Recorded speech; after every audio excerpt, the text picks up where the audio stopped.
మీ business ఏదైనా మీ ఊర్లో promotion చేయాలంటే అది సుమన్ టీవీతోనే సాధ్యం. ఇప్పుడే సంప్రదించండి. గత 4 దశాబ్దాలుగా ఒకే పార్టీలో కొనసాగుతున్న ఘన చరిత్ర ఆ కుటుంబానిది.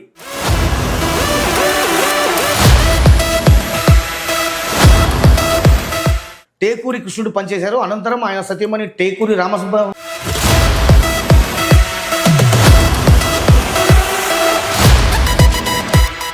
ఒకటి కాదు, రెండు కాదు, ఏకంగా 40 ఏళ్ళుగా మీరు టీడీపీలో కొనసాగుతున్నారు. ఇది ఏ విధంగా సాధ్యపడుతుంది? మాకు కూడా దాంట్లోనే మనం కూడా చేయాలా అనే. అసలు మీకు అవకాశం ఎలా వచ్చిందమ్మా? అంటే మీరు సాధారణ గృహిణి, మీరు ఈ రంగంలో అలా అవకాశం ఏ విధంగా వచ్చింది? అసలు ఈ గ్రామంలో ఫస్ట్ నుంచి ఒకవైపు మా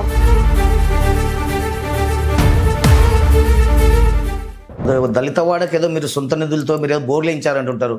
వేయించాము, వేయించి వాళ్ళకి నీళ్లు వేసాము.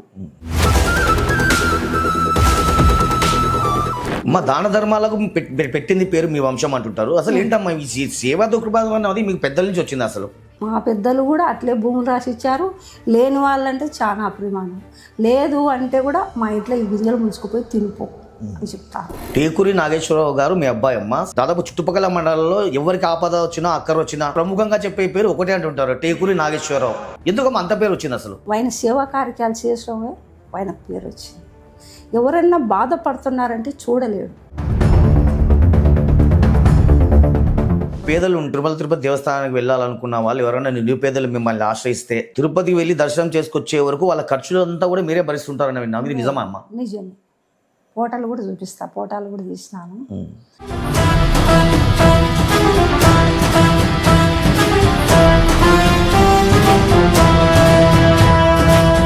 అటు చూస్తే గృహిణిగా కావచ్చు, ఇటు చూస్తే సర్పంచ్గా ప్రజాప్రతినిధిగా కావచ్చు, మీరు ఈ రెండింటిని కూడా ఏ విధంగా బ్యాలెన్స్ చేసుకోగలిగారు?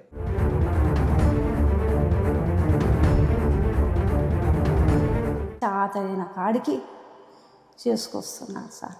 గత 4 దశాబ్దాలుగా ఒకే పార్టీలో కొనసాగుతున్న ఘన చరిత్ర ఆ కుటుంబానిది. ఆ కుటుంబం నుంచి వేంపేట గ్రామానికి సర్పంచ్గా మొదట టేకూరి కృష్ణుడు పనిచేశారు. అనంతరం ఆయన సతీమణి టేకూరి రామసుబ్బ సైతం సర్పంచ్గా పనిచేసి గ్రామాన్ని అభివృద్ధి పదంలో నిలిపారు.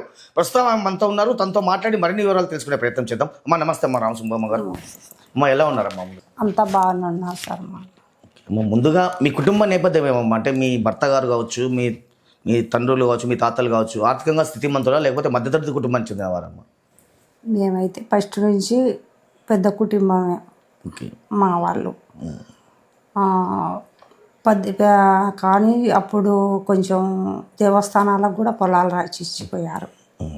ఈ ఊరు దేవస్థానం 300 ఎకరాల పొలం కూడా మా పెద్దలు రాసిచ్చారు. అక్కడి నుంచి కూడా మేము మా వాళ్ళు ఒక 5 మంది అన్నదమ్ములు అందరూ పంచుకొని తలా ఒక 70 ఎకరాలు 80 ఎకరాలు అట్లా పంచుకున్నారు. దాంట్లోనే కొనసాగుకుంటా మేము మా జీవనం చేసుకున్నాం. మేమైతే ఒక రైతు, మా భర్త ఒక రైతు, ఒక భూస్వామి కుటుంబం అంటారు. ఒక భూస్వామి ఒక కుటుంబం వల్ల అది సాగించుకుంటా. కాకపోతే మా అబ్బాయి ఇట్లా చదువుకొని. అంటే రాజకీయ నేపథ్యం ఉందమ్మా మీ కుటుంబానికి? అంటే మీ తండ్రి వైపు నుంచి కావచ్చు, లేకపోతే మీ భర్త గారి తరపు నుంచి కావచ్చు? మా భర్త గారి నుంచి మేము రాజకీయంలోకి రావడం. అంతకుముందు అయితే మా వాళ్ళే ఉన్నారు, సర్పంచ్గా చేశారు. మా బావ అవుతాడు. ఇప్పుడు మా వాయన వచ్చినాకనే ఈ రాజకీయంలో సర్పంచ్గా నేను గెలిచాను. అసలు మీకు అవకాశం ఎలా వచ్చిందమ్మా? అంటే మీరు సాధారణ గృహిణి, మీరు ఈ రంగంలో అలా అవకాశం ఏ విధంగా వచ్చింది? అసలు ఇక్కడ ఈ గ్రామంలో ఫస్ట్ నుంచి ఒకవైపు మా వాళ్ళు ఒక గుంపు మాకు ఉండేది. అక్కడ కాపులు కావచ్చు, మేము కావచ్చు, ఒక గుంపులు ఉన్నాం. పెద్ద బలగం అంటారు, పెద్ద బలగం. ఆ గుంపును కాపాడుకోవాలంటే ఒక వాయనకు నర్సల్స్ ద్వారా చనిపోయినాడు. ఆయన చనిపోయి ఊరు ఇడిచిపెట్టిపోయాడు. ఆయన వల్ల మేము కూడా మమ్మల్ని నమ్ముకునే వాళ్ళల్లా ఈ గ్రామంలో మీరు పోతే ఎట్లా, మీ కుటుంబం మాకు సహకరించాలా, మీరు ఉండాలా అనే వాళ్ళ కోరికతోటి మా భర్త కూడా ఈ గ్రామంలో నిలబడి వాళ్ళకు తోడుగా మేము ఈ గ్రామంలో నిలిచి ఒక సర్పంచ్గా నిలబడుకొని సాధించుకోవాలని నిలబడుకున్నాం. ఆ ప్రజలు కూడా నా మీద నమ్మకంతో బాగా 14 మంది నెంబర్లు ఉంటే 14 మంది నెంబర్లు నాకు అందరూ సహకరించి నన్ను గెలిపించినారు. అంటే మీకు సర్పంచ్ ఎన్నికల్లో మీకు ఎంత మెజార్టీ వచ్చిందమ్మా? 1042 ఓట్లు వచ్చినాయి మాకు. ఒక 1042 ఓట్లతో గెలిచిన నేను. 14 వార్డులు వచ్చేసినాయి. ఓకే. ఒక్క వార్డు కూడా అవతల పోలేదు. మేము టీడీపీలోనే కొనసాగుకుంటా, ఎన్టీ రామారావు ఉన్నప్పటి నుంచి కూడా మేము ఇదే పార్టీలోనే కొనసాగుకుంటూ వస్తున్నాం. ఎన్టీ రామారావు ఎప్పుడైతే ఇక్కడ ఏల్పునూరు గ్రామం వచ్చినప్పటి నుంచి కూడా మేము ఇదే పార్టీలోనే ఉన్నాం. కావచ్చు ఇంకొకరు నిలబడి ఉండొచ్చు, ఒక ఎస్టీ నిలబడి ఉండొచ్చు, ఒక బీసీ నిలబడి ఉండొచ్చు. ఎవరు నిలబడుకున్నా మేము ఆ పార్టీలోనికే వాళ్ళకే సపోర్ట్ చేసుకుంటా కొనసాగుకుంటూ వచ్చినాం. ఇప్పుడు కూడా మా భర్త రాజకీయము వాళ్ళు లేని ఈ గ్రామంలో అభివృద్ధి కావాలంటే అనే పట్టుదలతోటి నేను ఒక సర్పంచ్గా నిలబడి జరగడం జరిగింది. ఆ నుంచి కూడా మా అబ్బాయిని కూడా ఇట్లా వేంపెంట గ్రామ సర్పంచ్గా ఈ గ్రామంలో ఏ విధమైన అభివృద్ధి కార్యక్రమాలు చేపట్టారమ్మా? రోడ్లు మొత్తం 1-2 మీటర్లు ఉందంటే కూడా అక్కడ నుంచి కూడా మొత్తం ఊర్లో మొత్తం తిరిగి చూసుకుంటే కూడా మీకు తెలుస్తుంది. అంత రోడ్లల్లో ఒక కనీసం అంటే మొత్తం ఒక 5 కోట్ల దళిత వాడకి ఏదో మీరు సొంత నిధులతో మీరు ఏదో బోర్లు వేయించారంటుంటారు. వేయించి వాళ్ళకు నీళ్లు వేసాము. వాళ్ళకు గుత్తిగా నీళ్లు లేవు అక్కడ. ఇక్కడైతే ఉన్నాయి. ఒక ఎసిపేటకు ఉంది, ఒక ఎసిపేటకు లేవు. అక్కడ మా సొంత దాంట్లోనే స్థలంలో వేయించి నీళ్ళు వదిలాము. అది ఒకటి. రెండోది ఫస్ట్ ఈ ఊరిలో కూడా ఒక పవర్ పాయింట్ అని పడి కూడా అది వద్దని మేము దాని మీద పోరాటం చేసినాం. అప్పుడు కూడా గ్రామాలు నా మీద పెట్టుకున్న నమ్మకం పోకూడదని నేను కూడా ప్రజల మాటే నా మాట, ప్రజల నిర్ణయమే నా నిర్ణయం, ఈ ఊరికి ఎలాంటి పవర్ పాయింట్ మాకు వద్దు అని చెప్పడం జరిగింది. వాళ్ళ నిర్ణయం ప్రకారమే నేను కూడా నడుచుకున్నాను సార్. ఇది మళ్ళీ మొన్న కలరా అని వచ్చేసింది. కలరాలో కూడా ఈ గ్రామంలో 3 మండలాల వాళ్ళు ఇక్కడికి దిగినారు. మా దాన ధర్మాలకు పెట్టింది పేరు మీ వంశం అంటుంటారు. అసలు ఏంటమ్మా ఈ సేవా దృక్పథం అన్నది మీకు పెద్దల నుంచి వచ్చింది? అసలు మా పెద్దల కాడి నుంచి కూడా దాన ధర్మమే చెప్తున్నా కదా. మా పెద్దలు కూడా అట్లే భూములు రాసిచ్చారు. లేని వాళ్ళంటే చాలా అభిమానం. లేదు అంటే కూడా మా ఇంట్లో ఈ గింజలు ముంచుకుపోయి తినిపో అని చెప్తారు మా పెద్దలు. ఆ ప్రకారం అంటే మేము ఫస్ట్ నుంచి అట్లా వచ్చినాం. ఇప్పుడు కూడా మా బాబుకు కూడా అదే ఆలోచన వచ్చింది. ఎవరైనా చనిపోయినా ఇప్పుడు రామాలయ నిర్మాణానికి మీ గ్రామంలో రామాలయం ఉందమ్మా, చాలా గొప్ప దేవాలయం అంటుంటారు. ఆ రామాలయానికి మీరు చైర్పర్సన్గా ఉన్నారు. ఇప్పుడు చైర్మన్. ఆ ఆలయానికి కూడా 100 ఎకరాల భూమి దానం చేశారు మీరు అంటుంటారు. ఇది వాస్తవేనండి? వాస్తవం. ఒక రామాలయం కాదు, ఒక శివాలయం కాదు, ఒక చెన్నకేశ్వరం కూడా. అది ఎట్లా వచ్చిందంటే మా వంశంలో సంతానం లేక వాళ్ళకు పంచుకున్న ఒక్కొక్కరికి 100 ఎకరాలు పంచుకుంటే మొత్తం ఒక్కొక్క గుడి కట్టించి ఒక్కొక్క రాసిచ్చిపోయినారు. ఆ పొలం వల్ల మేము ఇక్కడ ఈ పేదల వాళ్ళు పంచడం అది ఇది చేస్తుంటే మా వాళ్ళు ఎండోమెంట్లో కలిపినారు.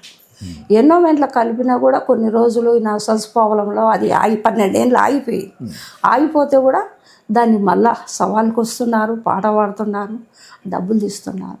అదే గుడి ఇప్పుడు కూడా మళ్ళీ ఆగిపోయింది. 8 ఏళ్ళు అవుతుంది. ఆ గుడి కూడా నిన్న చైగ్రాలకు పోయి నా ఇంట్లో డబ్బులు 2 లక్షలు పెట్టి ఇప్పుడు రంగులకు కూడా 6 లక్షలు ఒప్పించాను. రేపు మార్చిలో ఏప్రిల్ రంగు చేసి మేలో ప్రతిష్ట చేస్తా. ఇవి దేవుని డబ్బులు కాదు, వాళ్ళు ఇచ్చినా ఇవ్వకున్నా ఒక మాకు భగవంతుడు అంటే చాలా ఇది. ప్రజలంటే తిరుపతికి మా బాబు తిరుపతికి కూడా తీసుకెళ్తాడు. కనీసం అంటే 500 మందిని తీసుకుపోతాడు. టేకూరి నాగేశ్వరరావు గారు మీ అబ్బాయి అమ్మ సాఫ్ట్వేర్ ఇంజనీర్గా ఉన్నారు సింగపూర్లో. మా అబ్బాయి. మీ అబ్బాయి అంటే ఇప్పుడు ఈ దాదాపు చుట్టుపక్కల మండలాల్లో ఎవరికి ఆపద వచ్చినా అక్కర వచ్చినా చెప్పే పేరు, ప్రముఖంగా చెప్పే పేరు ఒకటే అంటుంటారు, టేకూరి నాగేశ్వరరావు. ఎందుకమ్మా అంత పేరు వచ్చింది? అసలు అంత పేరు ఎందుకు? ఆయన సేవా కార్యక్రమాలు చేయడమే ఆయన పేరు వచ్చింది. ఎవరన్నా బాధపడుతున్నారంటే చూడలేడు, ఎంబడే చేయి చాపి ఇదిగోండి నా కష్టంలో ఇంతో అంత మీకు సాయం చేస్తానని చేతుల ఎన్నికి తీసుకోడు చేయి ముందరికి జాపిసేస్తాడు. అందులో ఇక్కడ బానకశిలలో ఒక జంగాలైన 2 భార్య భర్తలు పట్టలు వేసుకొని తాడు కట్టుకున్నారు. అయ్యా మా ఊర్లో ఇట్లా సంగతి అని చెప్తే ఎంబడే దత్తు తీసుకొని 2 లక్షలు పెట్టి ఇప్పుడు రేకుల షెడ్ వేయించారు. అక్కడ కూడా ఈ గ్రామంలో ప్రతి ఒక్కరు ఎవరన్నా చనిపోని భూమి బుట్ట లేని వాళ్ళు వాళ్ళకి 5,000 ఇచ్చి దండ వేసి ఇంటికి పోయి రమ్మని నాకు కూడా ఇదొక పెట్టాడు. ఇప్పుడు పొయ్యి ఇచ్చి వాళ్ళకు దండేసి అక్కడ వాళ్ళని చూసి పలకరించి వస్తారు. ఇది మేము చేసే పని. అదే కాదు, ఇక్కడ ట్యాంకీ ఉంటే కూడా అక్కడ ట్యాంకీ ఉండకూడదు, ఈ దేవుని మూల కంటే మన 70,000 పెట్టి ట్యాంకీ పడగొట్టించి చేసిన. ఒక్క పని అయినా చెయ్యాలా, ఈ ఊరికి ఒక హాస్పిటల్ కావాలని హాస్పిటల్ కూడా అది కూడా తయారైంది.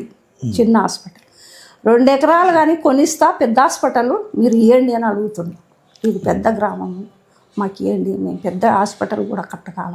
ఒక బ్యాంకి మా ఊరికి, ఒక హాస్పిటల్ కావాలి ఖచ్చితంగా మా గ్రామానికి. మేము కోరుకునేది అదే. దానికి కూడా ఒక 2 ఎకరాలు కానీ మేము సొంతం డబ్బులు పెట్టి కొనిచ్చామని చెప్తున్నాడు మా బాబు. ఇది మేము చేసే సౌకర్యాలు సార్.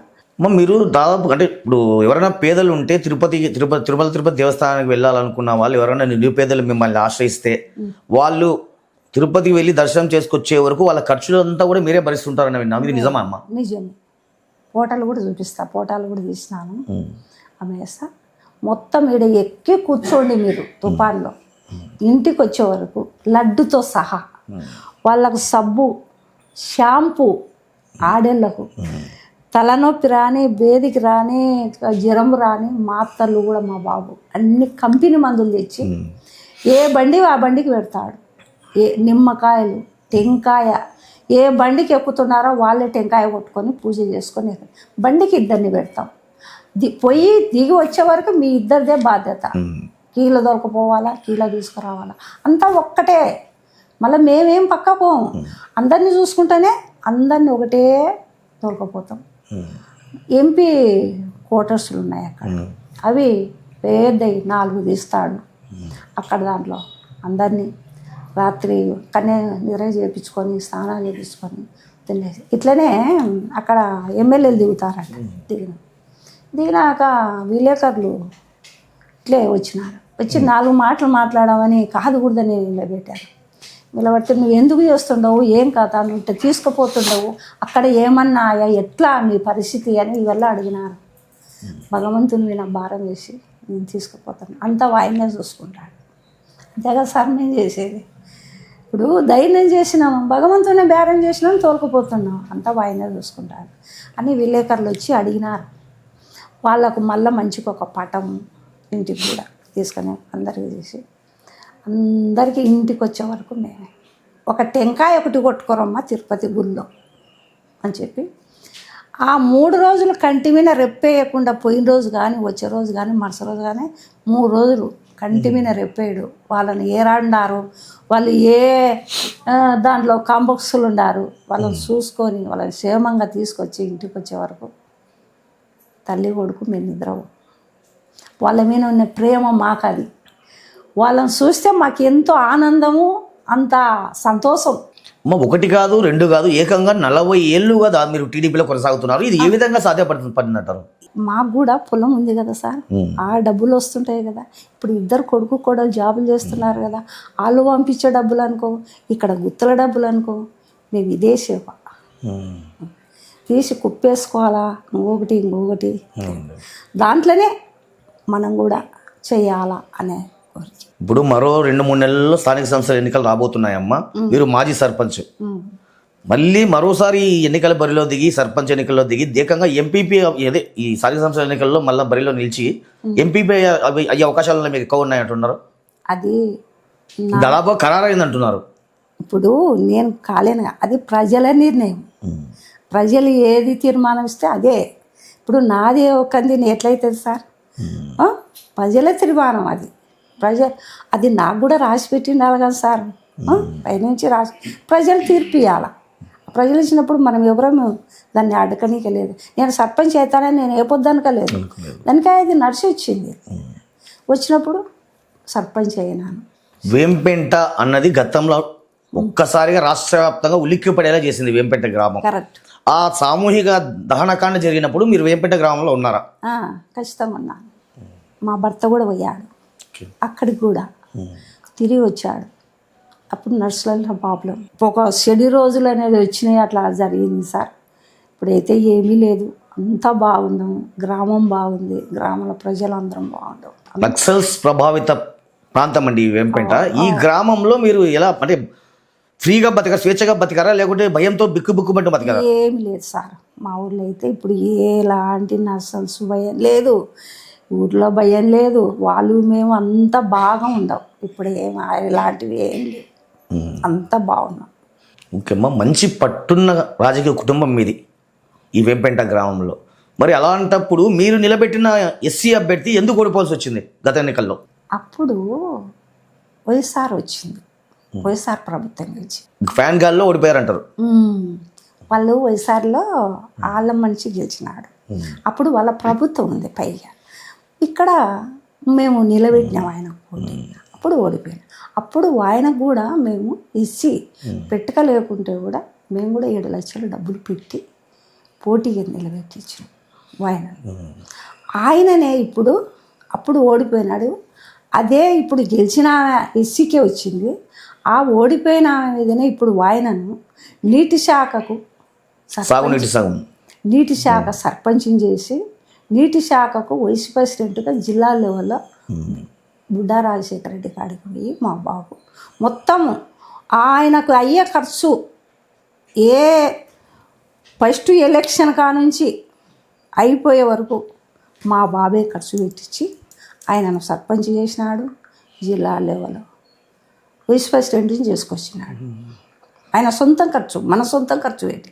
ఎందుకు అప్పుడు ఆయన 5 లక్షలు సొంతం పెట్టుకున్నాడు, మేం పెట్టినాం.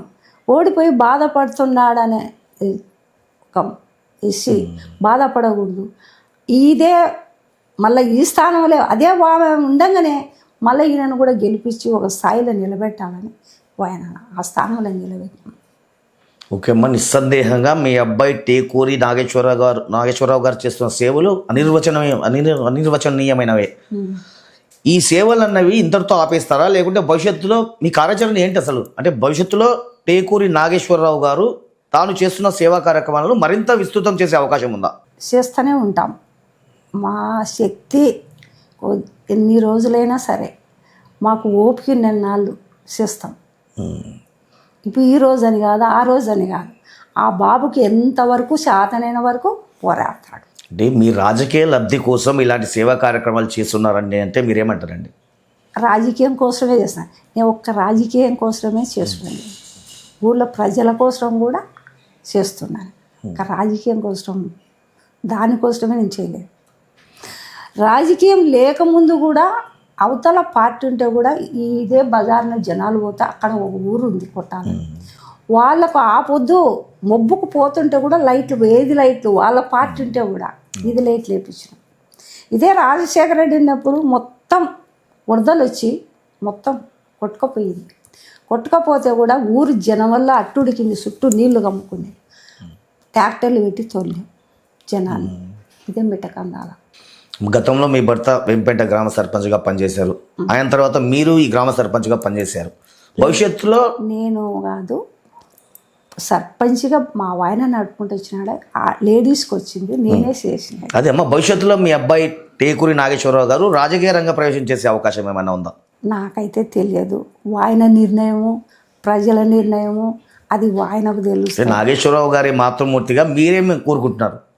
ఆయన రాజకీయాలు రావాలని కోరుకుంటారా? రాజకీయాల నేను కోరికనంటే ఇప్పుడు వాళ్ళు ఒప్పుకోరు కదా సార్, అది వాళ్ళ ఇష్టం. వాళ్ళకి ఏ కోరికలు ఉన్నాయో మనకేం తెలియదు కదా. ఇప్పుడు ఆయన ఇప్పటికైతే ప్రస్తుతానికైతే భార్య భర్త అక్కడ జాబ్ చేసుకుంటారు. 21 సంవత్సరం మా బాబు సింగపూర్లో ఉండబట్టి, ఇప్పుడు కాదు. ఓకే, అక్కడనే ఇల్లు కొనుక్కున్నారు, అక్కడనే ఉన్నారు. కాకపోతే ఆయనకి ఏ ఉద్దేశం ఉండేది నాకు ఎట్లా తెలుస్తుంది రాజకీయం? మేమైతే సాధారణంగా సరే నాన్న, మేము ఉన్నెన్నాళ్ళు చేసినాము, మీరు బాగా జాబ్ చేసుకోండి అని చెప్పి, ఆయన లోపల ఏముందో నాకు ఎట్లా తెలుస్తుంది సార్? రాజకీయాలు రావాలనుకుంటున్నాడు, ప్రజలు కూడా కాదుకూడదు మీరు రావాలని పిలుచుకుంటారు. అదే వేంపేట గ్రామస్తులు నాగేశ్వరరావు గారిని తమ సర్పంచ్గా రావాలని ఆకాంక్షిస్తే మీ అబ్బాయి మళ్ళీ రాజకీయాలు వచ్చే అవకాశం ఉందా?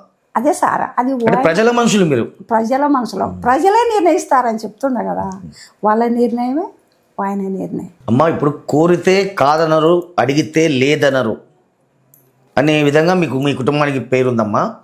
అసలు ఎందుకమ్మా ఇంతటి సేవా కార్యక్రమాలు చేస్తారు? అంటే ఇప్పుడు ఈ ఎవరైనా చనిపోతే అంత్యక్రియలు కావచ్చు 5,000 రూపాయలు ఇవ్వడం కావచ్చు, లేకపోతే ఎవరైనా అనాథ పిల్లలు లేదా తల్లిదండ్రులు లేని పిల్లలకు చదువుకు సహకరించడం, అలాగే యువతను ప్రోత్సహించేందుకు కోసం ఈ స్పోర్ట్స్ కిట్లు అందజేయడం, మా పెద్ద ఇలా ఇవన్నీ ఎందుకు చేస్తున్నారమ్మా అసలు మీ అబ్బాయి? మా పెద్దల కాలం నుంచి కూడా పేదవాళ్ళు బాధపడుతున్నారంటే ముంచుకుపోయి తినపోవని చెప్పినాళ్ళు. అదే గుణము మా రక్తంలో కూడా వచ్చింది సార్. మా అబ్బాయి రక్తం కూడా అదే వచ్చింది. మా మామయ్య అక్కడ రెడ్డిపేట నుండి అక్కడ బాగా ఈ ఊరే కదిలిపోతుంది 60 కాడి. అదే రక్తం ఈయనలో వచ్చేసింది. ఈయన కూడా చెయ్యాలా, ప్రజలకు చెయ్యాలా, ఎవరు ఇబ్బంది పడకూడదు ఆయన లక్ష్యం. ఎవరైనా ఆయన అవతల ఎలగోడు ఊరికి పోతున్నాం జీప్ వేసుకొని దావన యాక్సిడెంట్ అయింది, ఎంబడి హాస్పిటల్కి పోయినా. అమ్మ వాళ్ళు హాస్పిటల్కి పోయినారు, మనం కలిసిపోదాం మా నాన్న అని ఎంబడే 10,000 రూపాయలు తీసి మీరు చూపెట్టుకోండి అని చెప్పి. ఒక రాజకీయం కోసమే రాదు సార్, ప్రజల సేవ. మనం ఎన్ని కోట్లన్నా సంపాదన మనం పటేం రావు కదా చెప్పు. సరే మంచి చెడ్డ అనేది మనం తెచ్చుకోవాలి. ఇప్పుడు అడగందే అమ్మాయినా పెట్టదంటుంటారమ్మా, మరి మీరెందుకు అసలు అడగకపోయినా ముందుకెళ్ళి మీ అంతకు మీరు ముందు వెళ్ళి సేవ చేస్తుంటారంటుంటారు? అట్లా అడగకుండా అంటే ఒక్కసారి మనం పెట్టేది వాళ్ళకి తెలియదు కదా. అన్నం పెట్టేది మనకు తెలిస్తే ఎవరైనా వచ్చి పెట్టమ్మంటారు. మనం పెట్టండి తెలియని వాళ్ళు వచ్చి ఎట్లా అడుగుతారు? ఇప్పుడు మా బాబు ఇది ఏడన్నా చనిపోతే అమ్మా ఉంచుకో మీ ఖర్చులకని ఇచ్చినది కదా అందరికి తెలిసి ఇప్పుడు ఇంటికాడికి వచ్చి అడుగుతున్నారు. అప్పుడైతే అడగలేదు కదా. బాబు ముందు ఒకరికి మొదలు పెట్టినాకనే కదా ఇళ్ళకల్లా తెలిసినది. అబ్బా ఈరోజు మనం కూడా పోతే మనకు సాయం చేస్తూనే వస్తున్నారు, అంతకుముందు అయితే రాలేదు కదా. వాళ్ళు ఇబ్బంది పడుతున్నారని మనకు ఒక్క చెంటు పొలం లేదు, వాళ్ళకు ఇబ్బంది పడుతున్నారని చూసే ఇదిగమ్మ పటు ఈ 10 అని ఇస్తున్నాడు. అది తెలిసినప్పుడే వాళ్ళు కూడా వచ్చి అమ్మ మాకు ఇట్లా జరిగింది, మాకు చేయమ్మని అడుగుతున్నారు. అడిగినప్పుడు మనం చేయాల్సిందే కదా సార్. భోజనాలు మంచి చెడ్డలు 3 మండలాలలో వచ్చినారు, అందరికీ చేసినారు. ఆ డాక్టర్లు కూడా ఇక్కడికి వచ్చి చాలమ్మా నీ కొడుకు అంబులెన్స్లో వచ్చింటే కూడా అంబులెన్సులు వాళ్ళు ఎక్కితే కూడా మా బాబు కారు పెట్టి, మాకు సొంతం కారు ఉంది, కారుని పెట్టి డ్రైవర్ని పెట్టి అంబులెన్స్ రాని వేడల వీళ్ళని ఎక్కించుకపోయి సీరియస్గా ఉంటే మనకు చేర్చాలి. అంబులెన్స్ వచ్చే వరకు వాళ్ళకు సీరియస్ అయినా పెట్టి అక్కడుండి కూడా వీడియో కాల్ పెట్టి మాట్లాడి వాళ్ళకు ఏది కావాలనో ఆఖరికి డబ్బులు కూడా డాక్టర్ అమ్మండి అమ్మ పేషెంట్లు ఎక్కువైనారు, ఇట్లా చాలా మందులు వస్తా కొంచెం టైం పడుతుంది అంటే నువ్వు డబ్బుల కోసం వాళ్ళ ప్రాణాలు ముఖ్యం, నాకు డబ్బు కాదు ముఖ్యం. ఎంబడి 20,000 ఇచ్చి మందులు తెప్పించిన. ప్రాణాలు పోయినాక రావు కదా సార్ చెప్పండి. ఆ డబ్బు ఎలాగాకుండా ఇంకోనాడు సంపాదించాను వాళ్ళు జీవితాంతం అనుకుంటారు కదా సార్. ఆ డబ్బు ముఖ్యం కాదు కదా. ఈ కోట్లు రావు, నేను అనుకునేది అది మా బాబు అనుకున్నా. ఈ డబ్బు కోట్లు కాదు మనకు కావాల్సింది, వాళ్ళ ప్రేమ కావాలా నాకు, ప్రజల కోరిక, వాళ్ళ ప్రేమ, వాళ్ళు మంచిగా ఉంటే మాకు సార్. నేను కోరుకునేది కూడా డైలీ భగవంతుని గ్రామంలో ఎలాంటివి లేకుండా అందరు ప్రజలు అందరూ బాగుండాలని మేము రోజు కోరుకునేది. మానకచెర్ల గ్రామంలో P4 కార్యక్రమం కింద మీ అబ్బాయి ఒకరికి ఇల్లు కట్టించారని విన్నామమ్మా, ఇది వాస్తవమా? వాస్తవం, అయిపోయింది కూడా, కట్టించారు. ఇల్లు కట్టి చూడు పెళ్లి చేసి చూడు అంటారు పెద్దలు. ఇల్లు కట్టడం అంటే సాధారణమైన విషయం కాదమ్మా. వాళ్ళు ఏమైందంటే అక్కడ జంగాలైనా వాళ్ళు ఎప్పుడో 2 భార్య భర్త, వాళ్ళకి పిల్లలు లేరు ఎవరు లేరు. ఒక సూపర్ కాగితం పట్టేసుకొని తాడు కట్టుకొని వానకు ఇదేతున్నారు పోయి చూపించినారు. మనకి బుద్ధి పుట్టింది మా బాబుకు, సరే పెట్టుకోండి అని చెప్పి చుట్టూ 9 ఇంచు గోడ పెట్టించి కొంచెం వంటకు కొంచెం పండకడానికి రేకుల చెడు అంతా తయారు చేసి ఇచ్చినాడు. ఓకే అమ్మా, టేకూరి నాగేశ్వరరావు గారి సేవా దృక్పథం ఇలాగే ఈ విధంగానే ముందుకు సాగాలని, అలాగే వేంపెంట గ్రామస్తుల విశేష ఆదరణ మీ కుటుంబానికి లభించాలని, ఎల్లప్పుడూ ఎల్లవెల్లా ఉండాలని మనస్ఫూర్తిగా కోరుకుంటున్నామ్మా. Thank you very much. Okay viewers, మరో ఎపిసోడ్లో మరో గెస్ట్తో మళ్ళీ కలుద్దాం. Till then good bye.